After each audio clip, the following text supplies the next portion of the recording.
Well, thank you very much for telling us more about the African continent. Now I'd like to turn to President Sisi, who is organizing the energy transition in his country and in partnership with the European continent.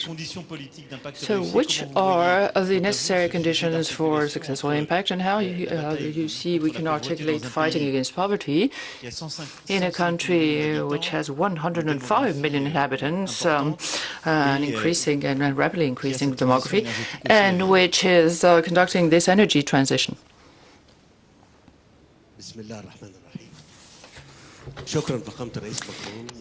In name of God, I would like to thank you, Mr. President Macron.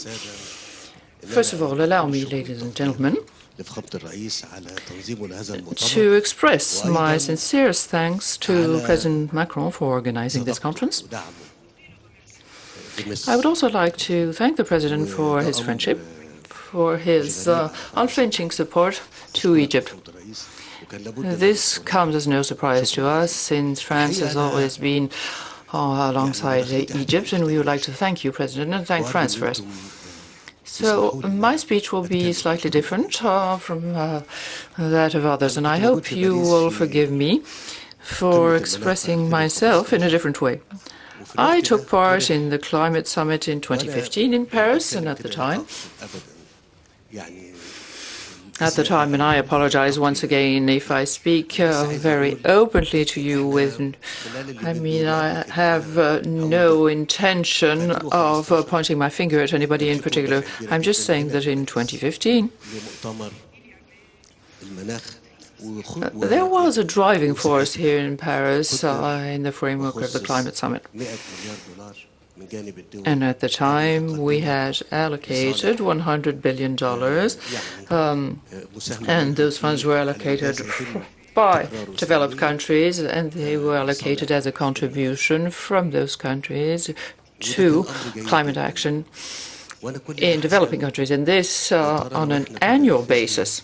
Now, this was very good news, but I'm wondering today whether we lived up to our commitment of providing 100,000 billion on an annual basis since 2015. So I'm turning to you, decision makers here in the room. You all know that there's a great difference between drafting a beautiful plan and implementing it. So very often, when we move on to the implementation stage, we see that the results are not necessarily in line with what we had imagined.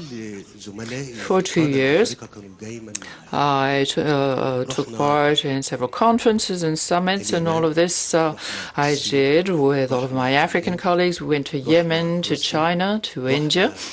We also went to Russia, to the UK, etc., to India.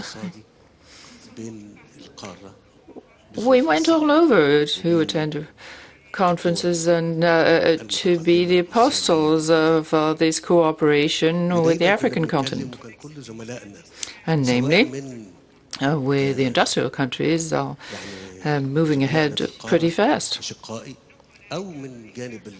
Our colleagues, my African brothers, and our counterparts in the different countries which welcomed us, discussed matters at length. There was a clear will to do good, and everybody was prepared to cooperate. But I'm speaking today not on behalf of the African continent, but as a representative of a country taking part in this big conference. So I would like to say the following. There are two parts. One part that involves more advanced countries, rich countries, but there's also the other side of the same coin, i.e. the part that involves developing countries. We as well have a role to play. I mean, in all effectiveness, we have ideas that we can provide, and I would like to insist on this point.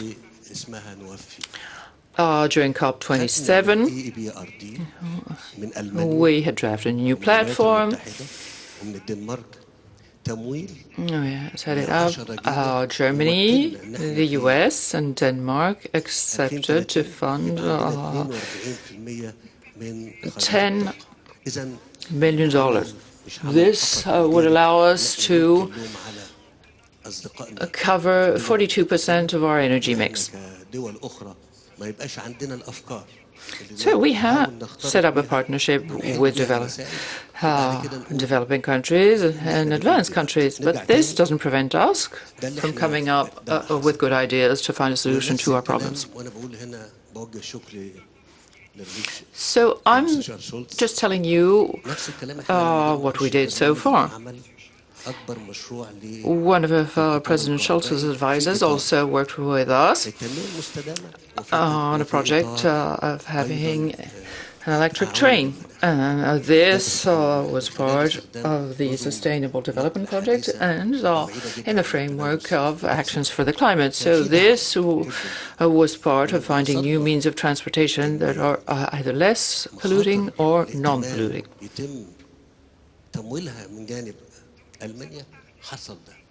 So we discussed guarantees to be given to creditors, and the fact that Germany would take these risks on board.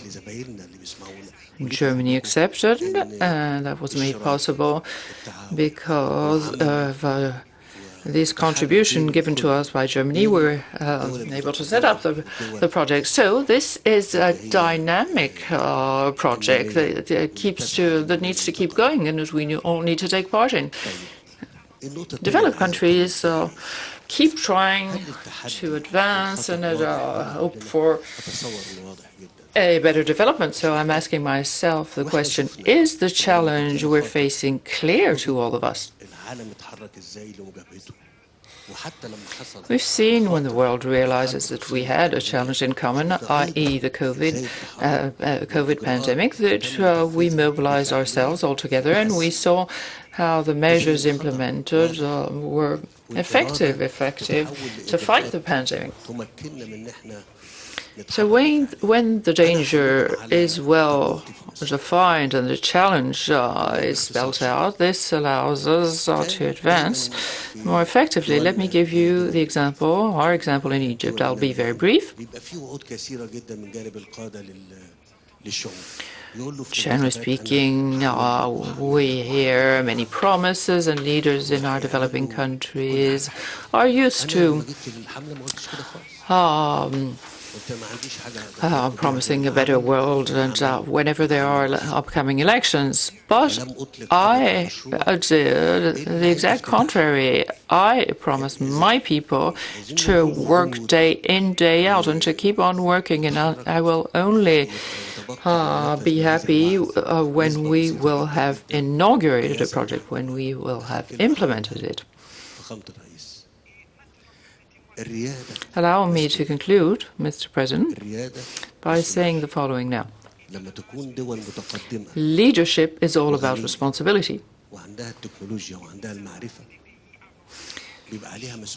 So we have advanced countries, rich countries, in terms of resources and technologies, and these countries need to live up to their responsibility towards the poorer countries.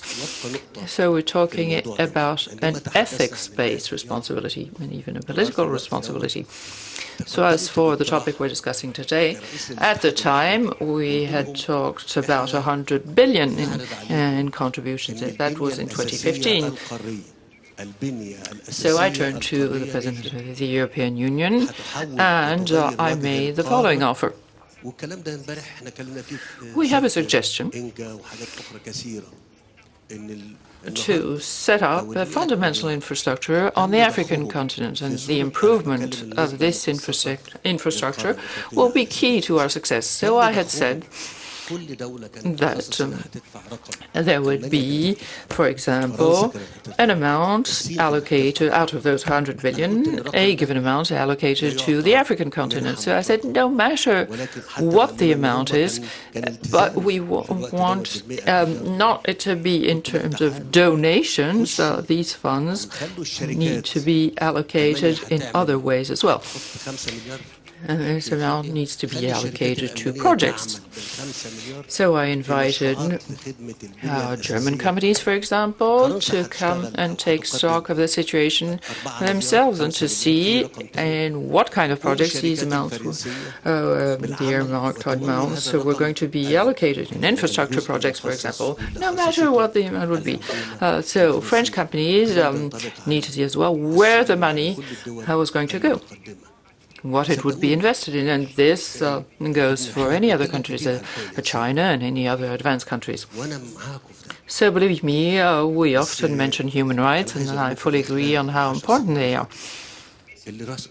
But what I want to say is that for the last 10 years, we've seen clandestine migration from Africa towards Europe. 1,700 people die every year in this clandestine migration movement.